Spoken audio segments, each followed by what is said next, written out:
Hey, Foot Clan, the NFL season is officially here. That means it is time for FanDuel. FanDuel is back, and it's better than ever this year. Look, there are so many new things, a completely upgraded experience. If you haven't played FanDuel yet, now they have beginner contests for new players, so you're coming in, playing other new players, figuring it out. You want to settle a score with a friend? Get in a head-to-head contest with them and play some fantasy football. You want to try a 50-50 contest where half of everyone wins cash? That's great. Or you can get in those huge tournaments for giant prizes, or even play for $1. There are choices for every budget, and it is a blast to play. So, if you had a mistake and you didn't play Kelvin Benjamin last night like a lot of people, don't worry about it, because every week is a new season with FanDuel. Go over to FanDuel.com. Click the Join Now button and use our code BALLERS.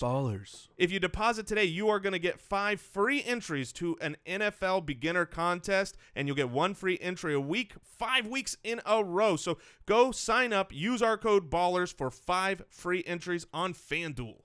Hey, this is Allen Robinson from the Jacksonville Jaguars, and you're listening to the Fantasy Footballers Podcast.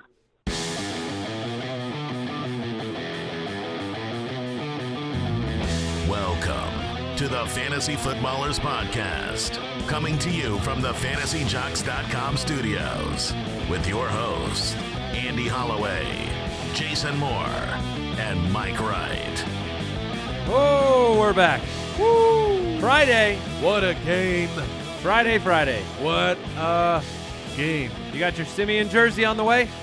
My shorts are still dirty. From last night? That game was incredible. What a way to kick off the season, man. That was real football. It was a very good game. In the Mile High City. I think, we all came on the air yesterday and said we thought Denver would win the game. Yeah, and they just barely won the game, didn't they? Hey, we got that one. The game, the way it started, had me a little afraid for, maybe Cam Newton had figured out this defense. Things settled down for Denver. That first half, man, that was scary.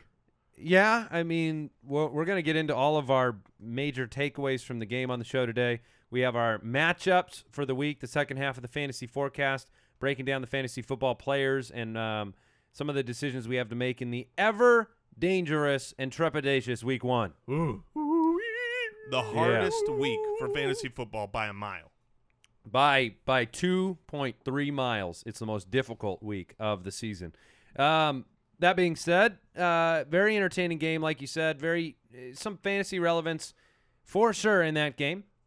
What else is going on? You can follow us on Twitter at the FF Ballers. Some other interesting news. We'll get into the Marshawn Lynch news, other news about Gronkowski and things that you need to know. I'm excited. So let's just jump in. Quick question. Major fantasy takeaways from the game last night? Ooh. I've got 3 major takeaways, so why don't you guys go? And if you take my 1 and 2, I got the 3rd. If we take away your takeaways? Yeah. All right. I thought Jonathan Stewart looked really well. Very good. That was one of mine. Very well. He looked very well. Like his health was in prime. No illness. I thought he looked very good. I thought Jonathan Stewart didn't have – look, it was a perfect Jonathan Stewart type of game. He will succeed a lot for fantasy owners in games that they are winning and ahead. And where they're not playing the Broncos. And where they're not playing the Broncos. But, I mean, putting up 15 for 64, 4.3 a carry against that defensive front, looking like he could break tackles, looking like he's the only guy of relevance in that backfield. Man, did he pass the eyeball test. I mean, hard runs. He moved big, heavy piles. So as the season goes on, I completely Certainly agree. not the headliner of the game last night. But you said fantasy takeaway. I think Jonathan Stewart owners should feel confident. Yeah, my big takeaway, Ron Rivera got me. He got me good. With Kelvin? He got, I think, a lot of fantasy football people out there. Kelvin Benjamin, the talks of the snap count, which I bought in. The conditioning was in question. They said he'd probably get 30 snaps. 35 snaps, and he played on 51 of 72 offensive snaps. And here is the big thing. He was targeted. A good friend J.J. Zacharyson tweeted this out. He was targeted on 23% of his snaps, which, that beats out Julio Jones last year. Julio was targeted on 22%. I mean, you're talking course of a season, very small sample size. But if Kelvin Benjamin is going to get those targets. There was the talk of, well, the snaps are going to be low. We're going to spread the ball around. We're going to rotate the wide receivers. Liar. He got me. Pants on fire. I fell for it. Kelvin left some yards on the field, as he will do all season long. Dropped a couple of passes, let one fly through his arms. Still looked really good, and most of all, as Kelvin Benjamin does, he looked very humongous. Oh, he's so big. He's just so big. And that touchdown. It's a good matchup with Cam Newton for Cam Newton, is having a big guy. He just that can catch that rocket. Fire the ball at a high point and just let a guy make a catch. I loved what they did on his touchdown score. It was one of those where there's just no defending it because of size and size alone. You just box out a guy and throw him a rocket, and if he can catch it, you're going to get a touchdown. So that's good for the season. You have to talk about the other major takeaway. The other major takeaway is, without question, C.J. Anderson. Oh, is he good? Yeah, man, he looks. The offensive line helped. The offensive line looked. C.J. looked good, though. Way, way better. C.J. looked good. You know who wasn't there? Ronnie Hillman, and it was noticeable. The first carry of the career for Devontae Booker was not so good. He went full David Wilson. Here's the snap counts for the Broncos running backs. You have Capri Bibbs with 2, Devontae Booker with 6, and C.J. Anderson with 48. He was the rock of that entire offense, and on every play. He looked great. And it looks like he's going to get targeted in the passing game because Siemian was a one-read and dump-it guy last night. I love it. He did give me some confidence in Sanders and Thomas and them being able to produce. But here's the thing about this team. They don't want to put Trevor Siemian in the position to lose a ball game for them, which means if they are in the lead or close, they're not going to be stretching the field a ton with him. He'll have opportunities. If he hits on them, you'll be happy with the wide receivers. If he misses on them, you're going to be happy with C.J. Anderson. And this team's going to be able to compete because that defense is ridiculous. Yes. Got away with a win, like we thought, just barely.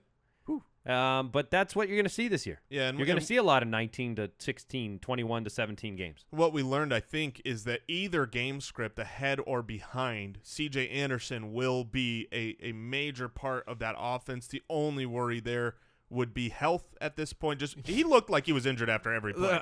We were talking about this before the show. I said C.J. Anderson reminds me of a tortoise. Yeah, and we were trying to think of the kid showing up. Franklin. Man. That's the best nickname for C.J. Anderson. But he looked like Franklin. a tortoise. Look, and because of his size, I mean, he's a very boxy guy. Like on his back? He's not the fastest guy. Well, once he gets tackled. And then when he gets knocked down, he just lays there like a turtle who's been flipped on their back and cannot get up, and he waits for a teammate to come pick him up. There were multiple times I thought terrifying. I thought that little Franklin Anderson was he was concussed or something because he just laid on his back. Now wait a minute. Is it fair after the game that C.J. Anderson put up to relate him to the slow drudging turtle? You mean the slow turtle that won the race? Good, valid point. You win.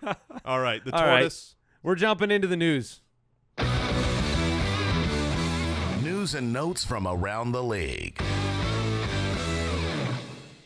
And Trevor Siemian, you owe me a Virgil Green touchdown.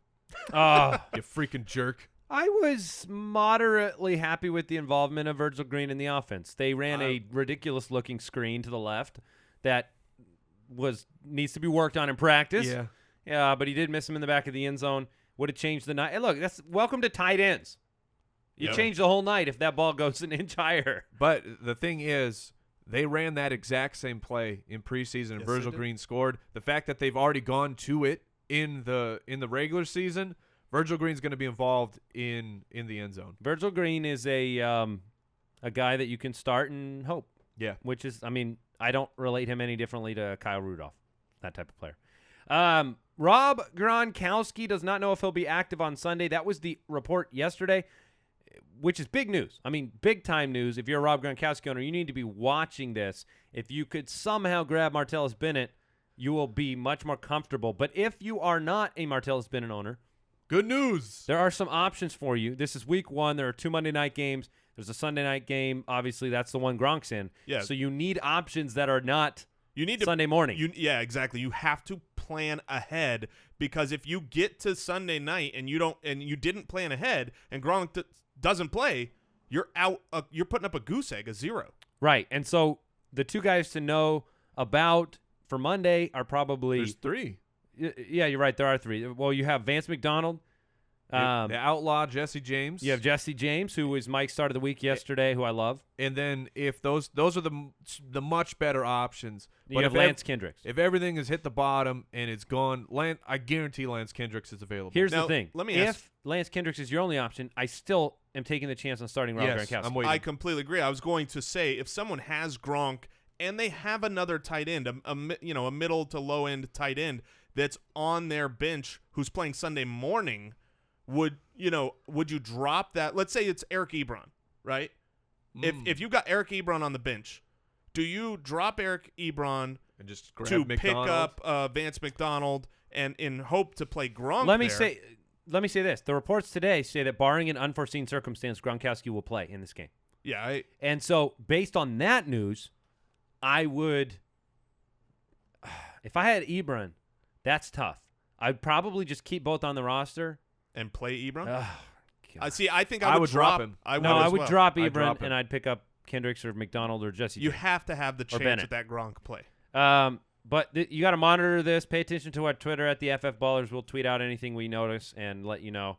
Markus Wheaton held out of Thursday's practice with a shoulder injury. I think he's going to play, but you need to monitor this. If you want to if he's out, it's Coates or Eli Rogers as a flyer at the wide receiver position. Matt Jones practicing in full for week 1. We expect him to play. Kevin White added to the injury report on Thursday with a hamstring injury.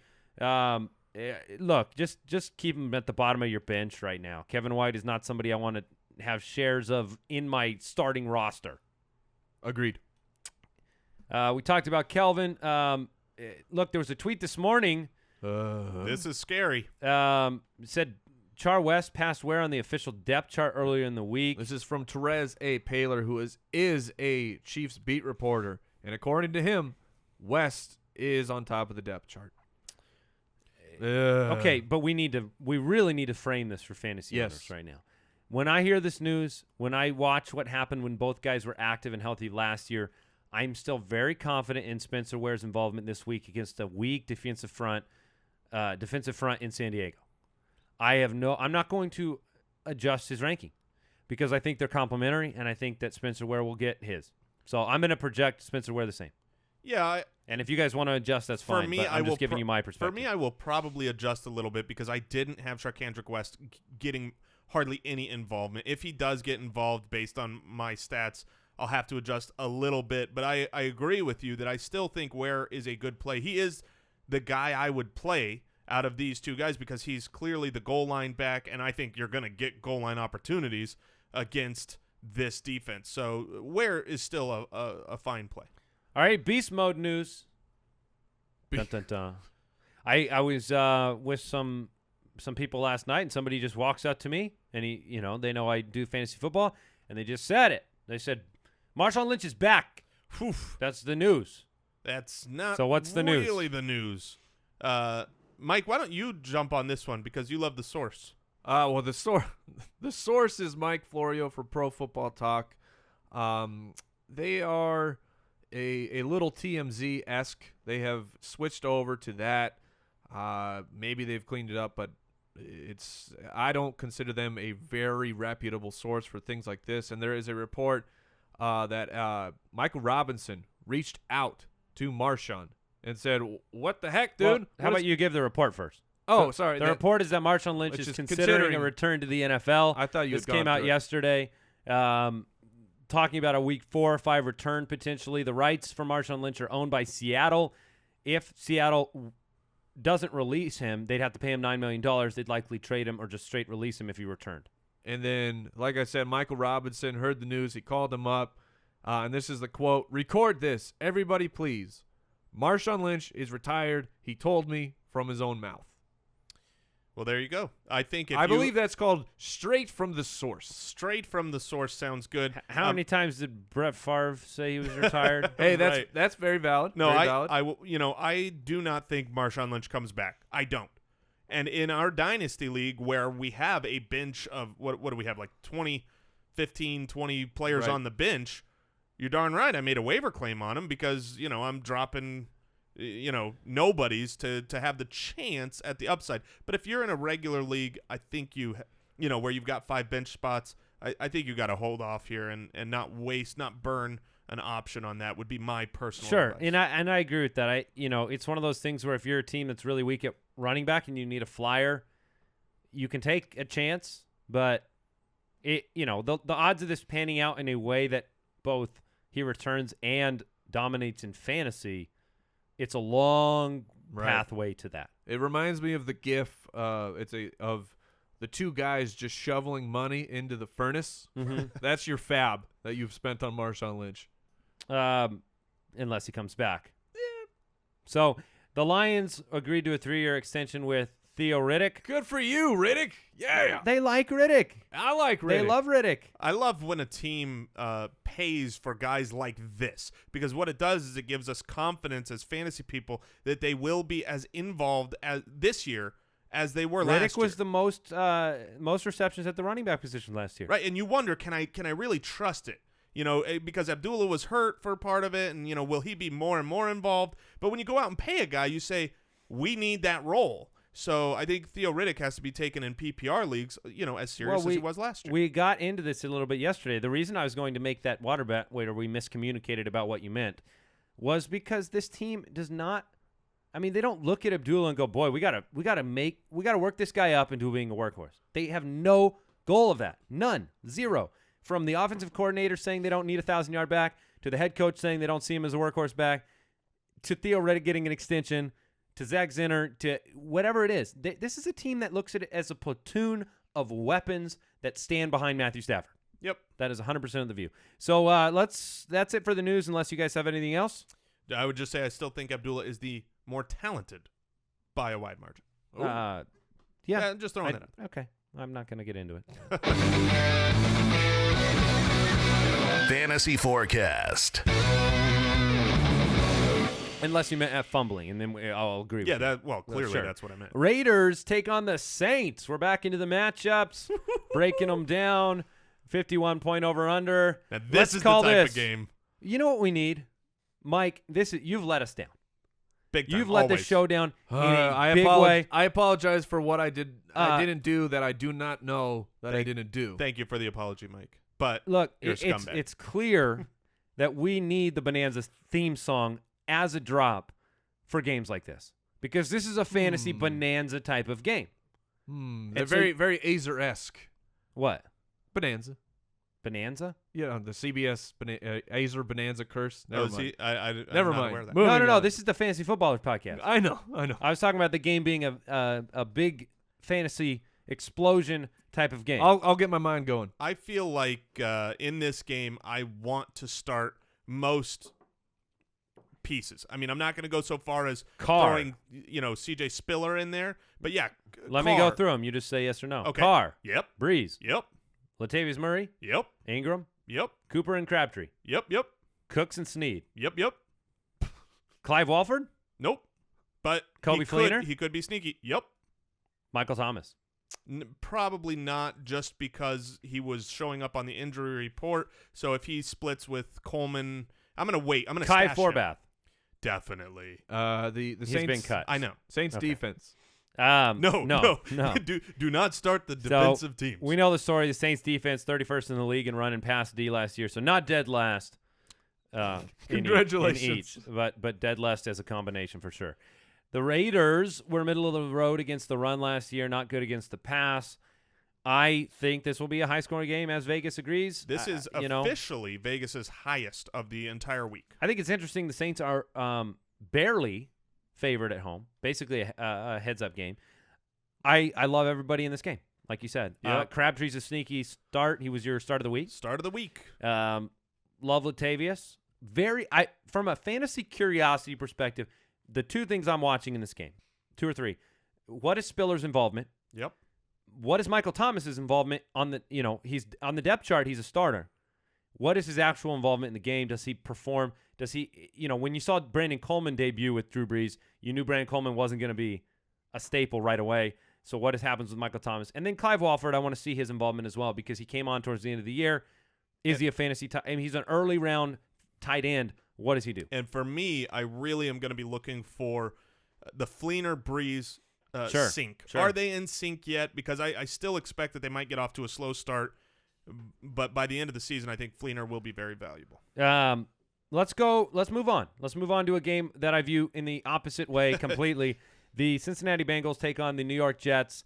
Andy Dalton back, healthy. You have Ryan Fitzpatrick that has been signed, that has had a limited preseason of work. We expect Brandon Marshall to be healthy and playing, right? Yeah, with the hip? Yes. Yeah, I'm not concerned about it. So what are the storylines from this game? You know, the Jets were dominant against the run last year. Second in the league, looked that part during the preseason. Jason couldn't stop raving about the defensive line. They look great. So talk about, you're a Jeremy Hill owner, you're a Gio Bernard owner. What are you doing here? You know, it's tough with guys like that because usually when you're comparing, do I start this guy, it's not against other great options. You know, if I'm the Jeremy Hill owner, I might be looking between a Jeremy Hill and a Melvin Gordon, in which case I'm probably starting Jeremy Hill. Between Jeremy Hill and Gio, I think this game is one of those where you could argue because it's so hard to run against the Jets that Gio will be involved in the screen game, but then you could also argue very similar to what we saw last night. When there are low-scoring games where neither team really gets out ahead and they both want to be that defensive control of the game, it's a Jeremy Hill type of game because they're going to continue to give him the ball and try to grind out that clock, especially while... But that's just low production, though. I agree. Right? It's kind of like that's what we saw from Jonathan production. Stewart. Exactly. So, I have Gio rated much higher than Jeremy Hill this week. Yeah? Yeah. That's my – so just especially what I saw in the last the third game of the preseason, Gio looked a lot better than Hill did to me, and I think the plethora of ways you get him involved, I have him rated a lot higher. I don't like Hill running into that defensive line. Yeah, that's going to be bad. Now, I do believe I forget which Jets. One of the Jets' defensive linemen is suspended this game. Is that correct? I will look that up. Yeah. So if you're looking in this game alone, would you start Jeremy Hill or would you start Matt Forte against Cincinnati? Obviously, Cincinnati's a great defensive front. 7th in the league against the run last year. Love them this year. On the defensive side of the ball, I think they have the potential to be one of the best teams in the league. Forte for sure. You would start Forte. I have. Why these Forte guys. for sure? Because Forte is going to be involved in the passing game no matter what. Okay. Jeremy Hill might catch a pass and he can be involved, but he won't be. That's going to be Gio's role, whereas Forte is going to be involved on the ground and through the air. I'm much more confident in those type of players. I have all these three players, when you break down their actual fantasy points on projecting, they're all within 0.8 of each other. So I see they're very clumped together for me. Okay. All right. Any other storylines from this game you want to get into before we move on to the Browns and Eagles? Really do not like what I've seen so far from Fitzpatrick. And if he's like a streaming option against this defense, I'm not loving You're it. not touching it this I week. agree. Yeah. You start Andy Dalton in this game. Yes, I do. Slightly reluctantly. In but New yes. York. I still would. Yeah. And, I'm I'd like Mr. to Andy find Dalton. another option. I'm this week. Mr. Andy Dalton in general, but I would rather find another option as well. Low scoring. He's missing, Yeah, Eifert. 41 point over-under. Right. That was the same as last night's Sure. game. Before we get into the Browns and Eagles, I want to take a second and thank today's sponsor, 5-4 Club. Look at on this show, we try to hook you up with the best brands, and there's no one better than 5-4. I've been a 5-4 Club member for almost a year. So before they ever got connected with this show, I was a big fan of 5-4 Club. Look, when I was single and 20 years old and had no kids, I could go out and I had time to stand around and try to figure out clothes that looked half decent on me. I mostly failed back then too, but at least I had the time to do it. Look, I'm married. I have 3 kids. I do a podcast for 1 million hours a week. I have no time to try to figure out what to wear, and 5-4 Club is the absolute best brand. They hook me up every single month for $60. They get me $120 worth of clothing every single month, and they already know that it looks good. They send it to me. It fits me. I got to choose a style profile. between classic and casual and forward, or you can get it all mixed up and get something special every month in the mail. It's great. I love it when I go to the mailbox and pick that up. I bring it in. My wife's like, oh, what'd you get from 5-4 this month? It's awesome. Your wardrobe's not 4 years old anymore. No. And it helps you just build that wardrobe a little bit at a time, month over month. And right now, if you want to figure out how easy it is, just head over to 54club.com. Use the promo code BALLERS. Ballers. Oh, you let me down. Use the promo code BALLERS. Sign up. You get 2 packages for your first order. So you spend $60, but you get $240 worth of clothing to check it out. Build that wardrobe. That's promo code BALLERS for $240 worth of clothing for $60, but it expires at the end of September. So jump in on that. 54club.com. We also want to thank SeatGeek.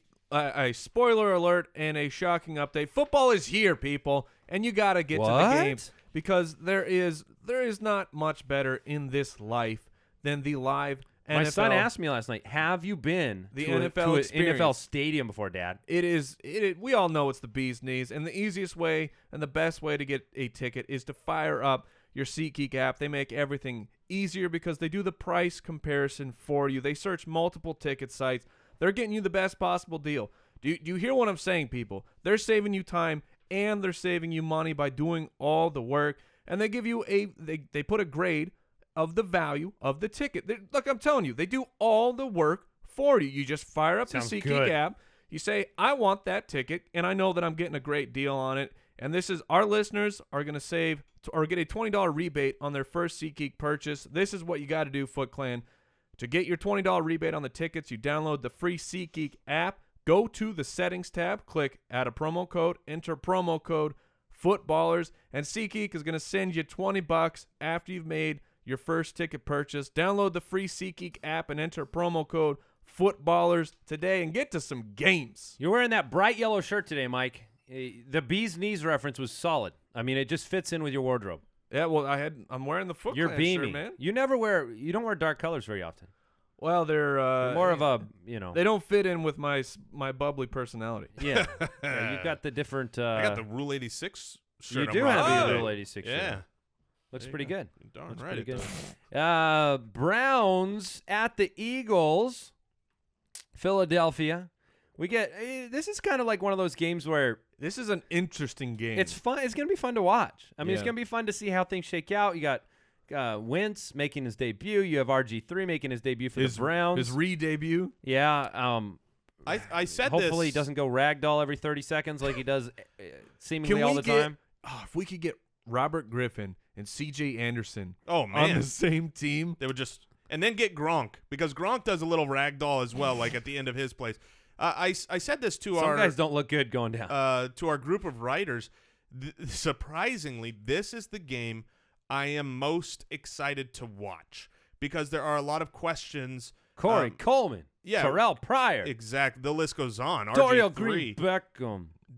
Honestly, I want to see how is Dorial Green-Beckham used. How does Ryan Matthews look? Carson Wentz. Does he have a rapport with Ertz? There are nonstop questions in this game. So when it comes to the game I'm going to have on watching live, this is going to be one of those games. But with that many questions in a game, what can you reliably start for fantasy football? Or do you take these kind of crapshoot options where you go, I'm rolling the dice? I am sure. And we asked about 400 questions about this game because this game has about 400 in it. Here's what I'm going to say. I would start Isaiah Crowell. I'd be willing to start him as a flex. I'd be willing to play Ryan Matthews. I'd be willing to flex Darren Sproles. And I would start Ertz and Barnage. And I'd be okay with all those. Those are the guys that I'm okay rolling into your lineup. I wouldn't be making desperate lineup moves to change out any of those players. I'm going to wait and see how Pryor, Coleman, Jordan Matthews, Green-Beckham, those guys. Do you prefer Barnage or Ertz in this matchup? I prefer Barnage. Just from a touchdown chance perspective, I like Barnage's odds there in the red zone. I think Ertz is going to be really involved this year. I was so much more confident with Bradford, but I think I can get there with Wentz because Ertz is talented. He's been paid. He's a good player. If you looked last year, 700-plus yards, I think he's going to be there again. But I'm going to wait a week. Yeah, I would throw Jordan Matthews as someone that if I had a lower flex option, I would be okay throwing him in there if it's a PPR league. He's going to get his targets out of the slot. The question is really the touchdowns. This Sadly, I don't think this is going to be a very high-scoring game. This should be kind of a lot of mistakes made in the game, and you're going to have a couple people with fantasy value and relevance. I think talent is going to win out here. That's why I still believe Ryan Matthews is a talented back. I am fine starting him. All right, the Vikings travel to Tennessee to take on the Titans. Sans Teddy Bridgewater. This is the opposite of that Raiders game. Whatever the actual opposite of. Yeah. Can you reverse the theme song of Bonanza and let me play it? Yeah, there you go. You got it. Look, you're not benching Adrian Peterson. I am on an island believing that Peterson is not going to have a prolific game this week. And so I'm willing to stand there alone. Understand that the two guys across from me both believe in Adrian Peterson very, very much this week. Very much. I do not disbelieve in him. I just do not have him as a top 5 type of guy this week. I don't think that you can just move a different quarterback into position here in week 1 on the road. Look, Peterson can overcome a lot. They're going to give him the ball plenty. I just choose to believe that the Titans' middle-of-the-road run defense is going to be okay at home, stacking the box against Adrian Peterson. And that's how I think it's going to play out. Sure. Let's take a look at the pass catchers here. If there's anyone you're willing to start, for me, the Vikings. Look, the quarterback situation is so up in the air. I don't really feel confident starting any of these guys. Are you willing to throw out your late round man crush, Mr. Tajay Sharp? Are you throwing him out week 1?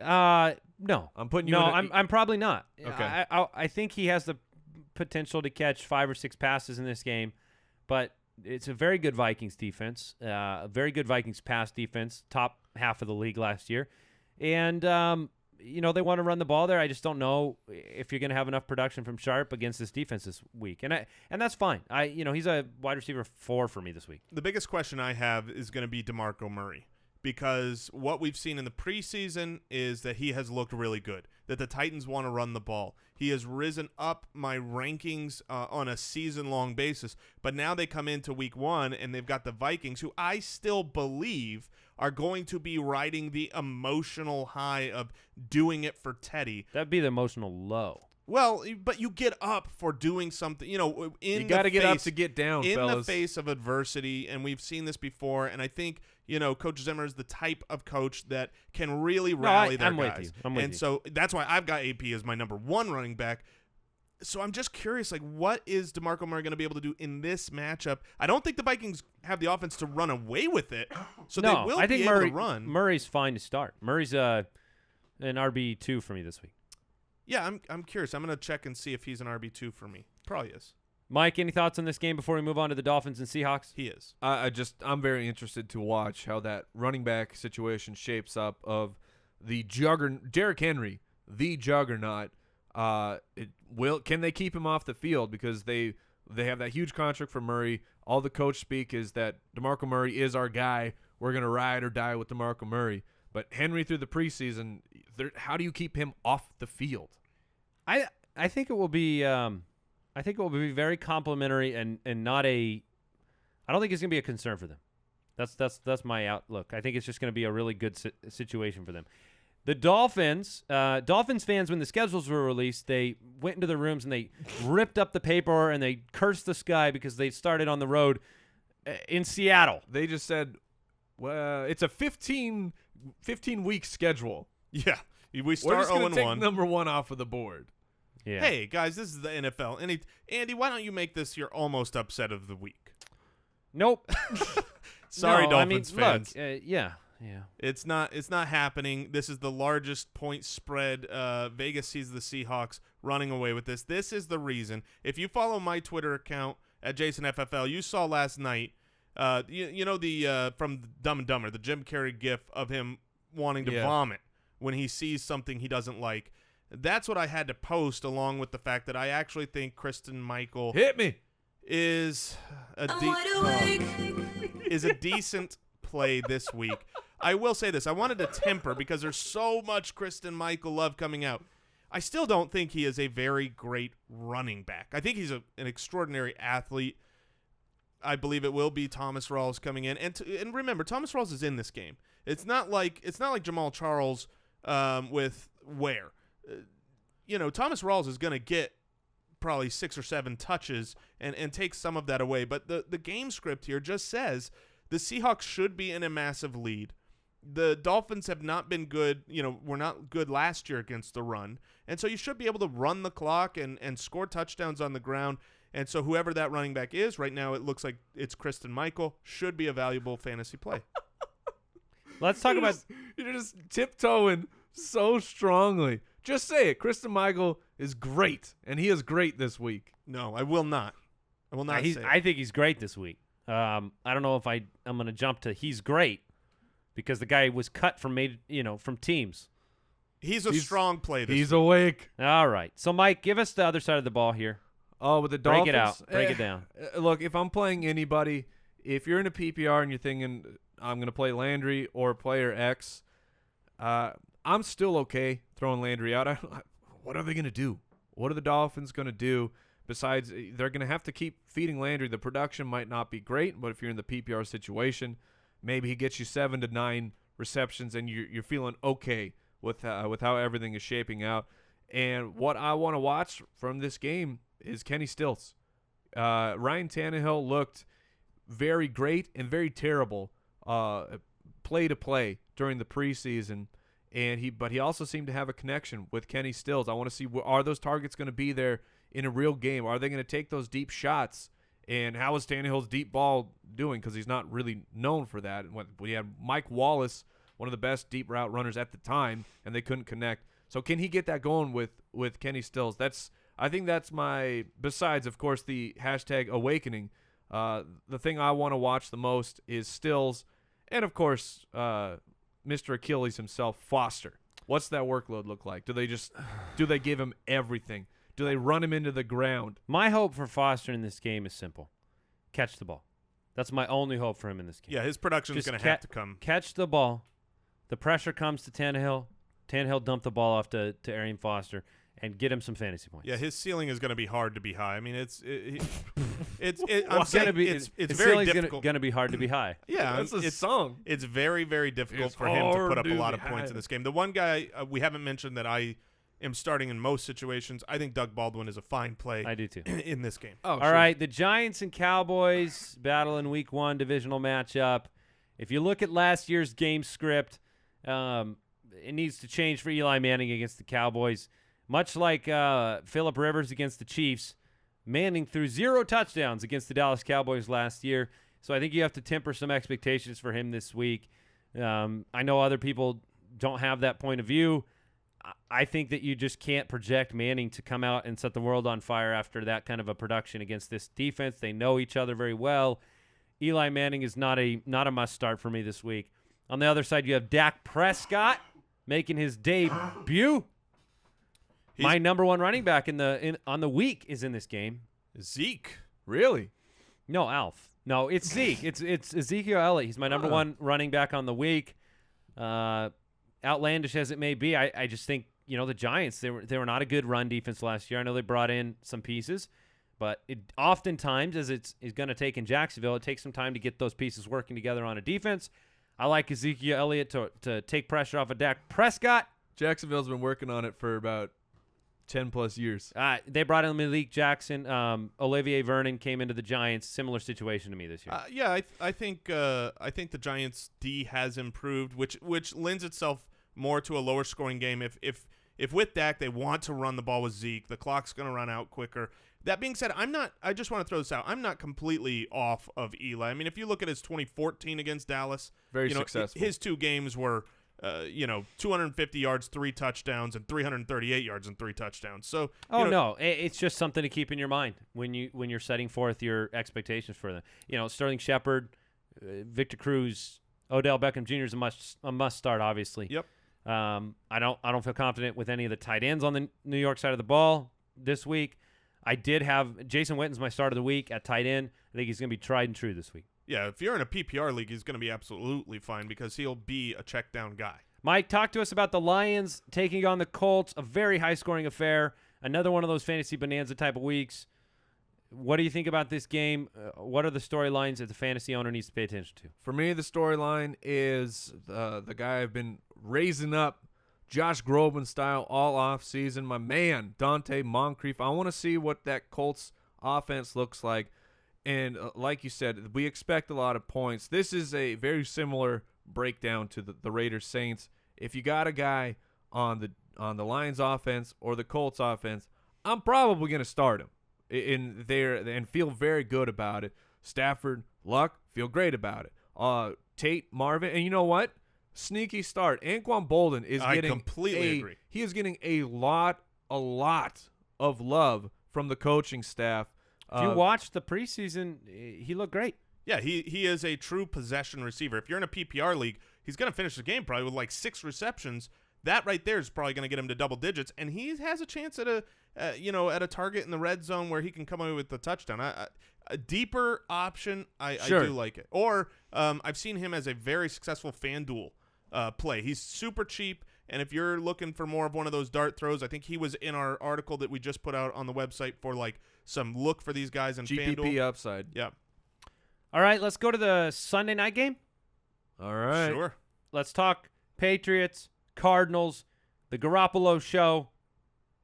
Are you tuning into the Garoppolo show? Of course I'm tuning in. Am I buying into the Garoppolo show? I want to say this because I think, and maybe I'm wrong here, obviously we are from Arizona. We make no bones about the fact that we are Cardinals fans, but we do give very unbiased opinions here. I want to say that the Garoppolo love is out of control for week 1. I mean, I don't think it makes a lot of sense. The amount of questions I get where it's like, hey, this guy has a bad matchup. Should I start Garoppolo? Well, Garoppolo has a terrible matchup. On the road. On the road against a very good team, especially a team that can take the ball away, force interceptions. 6 against the run last year, 8 against the pass. Yeah, and this is for, really his first real action, With maybe Gronk, maybe not. Yeah, probably Gronk. I think ESPN had him ranked as a quarterback 1. And I know that just seems outlandish. That's a bit of a stretch for me. Yeah, so, it doesn't mean they can't compete in this game. It's just a matter of, you can't paint this as a great situation for him. Yesterday it looked like Gronk might not play. You kind of need Gronk. You're making your debut here. So Garoppolo, I'm not starting him. What about the running backs in New England? Personally, I would, if you have James White and he's your flex guy, I'm okay with it. We've seen firsthand the Cardinals can struggle mightily against pass-catching running backs. Think back to week 1 last year, Mark Ingram, where his pass-catching awakening really it's got started against the Cardinals because that just seems to be one of their Achilles heels year after year. So I'm okay with White. I'm not going to start LeGarrette Blount though, not against the front that the Cardinals have. I agree. The Cardinals blitz a lot. The screen game will work, and I'm fine with James White.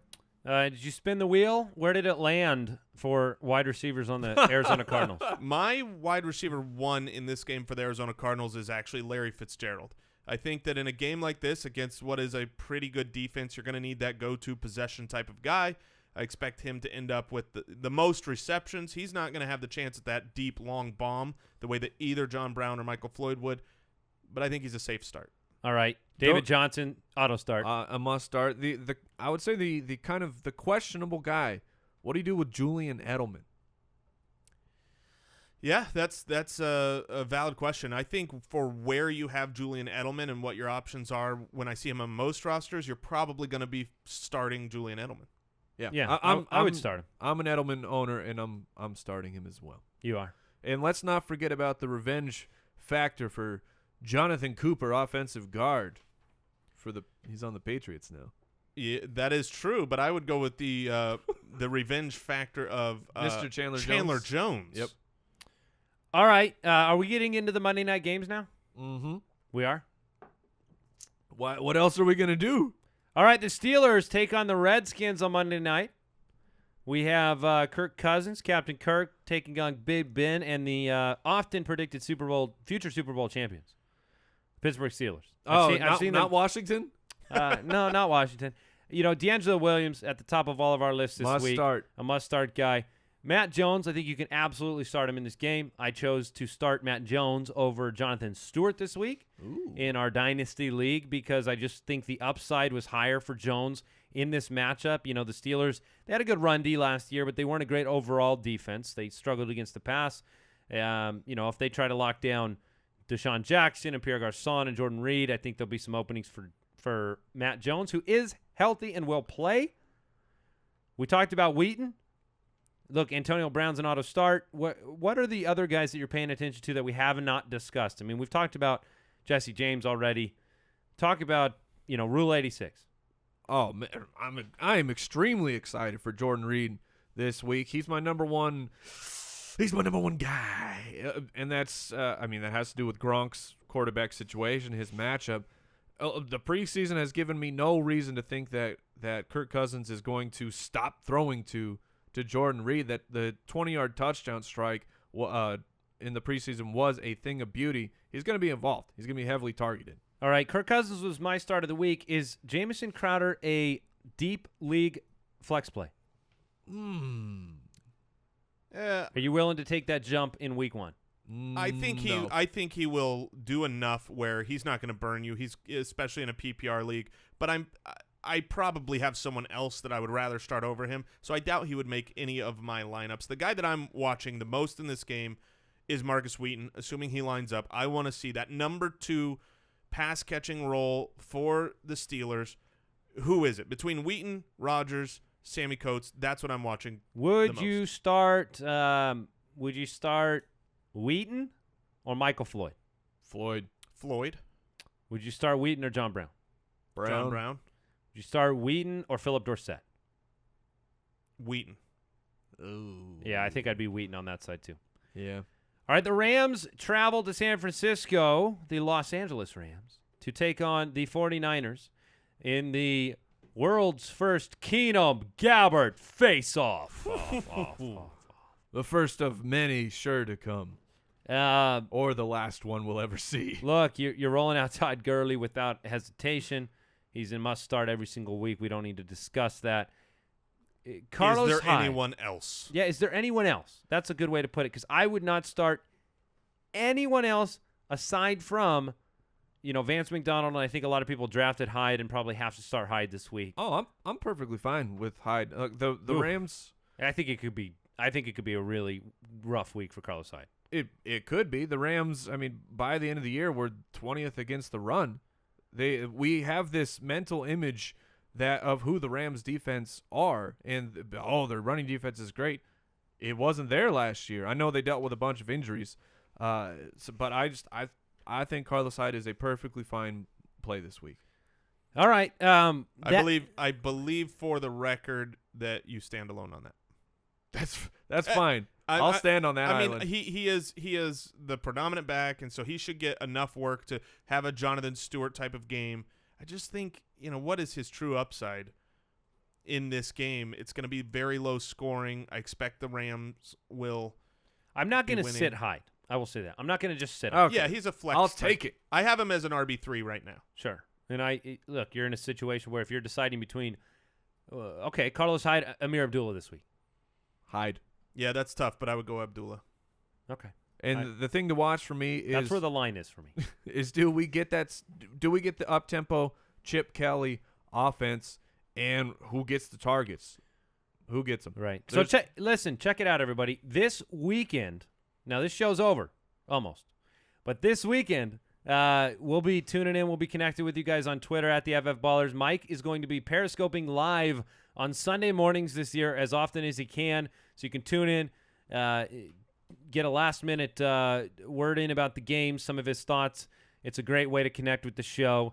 We try to connect with you. That's one of our biggest priority here is putting forth an accurate, entertaining, high production quality podcast where we can connect with you on a daily basis, on a weekly basis, get connected with your league, get connected with the entertaining aspects of fantasy football and making your league better from commissioner all the way down. Yeah, I'll be periscoping, taking, like you said, last-second questions and reading a chapter from Great Expectations every week. That's very. You got me tuning in now. Wow. That's I did not know that was part of the feature. Well, here's the deal. Glad you're running it though. I'm spreading fantasy football knowledge and literature knowledge. Oh well. Get your literature on, people. Wow, that Mike, very impressive. Very Power impressive. of the beard. I've always taken you as a man who couldn't read. So I'm very excited about that. Get connected with us at jointhefoot.com, our fantasy football community as well. And you can share your thoughts and opinions with over 2,000 like-minded fantasy football freaks. War and Peace is next. Warren P. Okay. Whenever somebody says that name, I always think it's a guy. Like, Yeah, Warren Buffett. Oh, like Warren? no, it's Warren. Like Warren Peace. That's the first thing I hear is Warren. That's my rap name. Warren Peace. Yeah, I can see that. Thanks again for sponsoring the show, 5-4 Club. Keeping the lights on here at the Fantasy Footballers Podcast. Again, I remind you, if you want to stand out from the crowd, let them do the work for you. You don't have time to shop. Let 5-4 handle making you look good. Go to 54club.com. Use the promo code BALLERS. Sign up. Get $240 worth of clothing for $60. Just remember to use that promo code BALLERS. And we will be excitedly watching football with you this week, everybody. Let's go watch some football. Thank you so much for listening, for subscribing, for leaving us a review. And don't forget to check out the studio sponsor, Fantasy Jocks. They got all the trophies. Use the promo code footballers over all there. All the trophies. Thank you for listening to another episode of the Fantasy Footballers Podcast. Join our fantasy football community on jointhefoot.com and follow us on Twitter @TheFFBallers.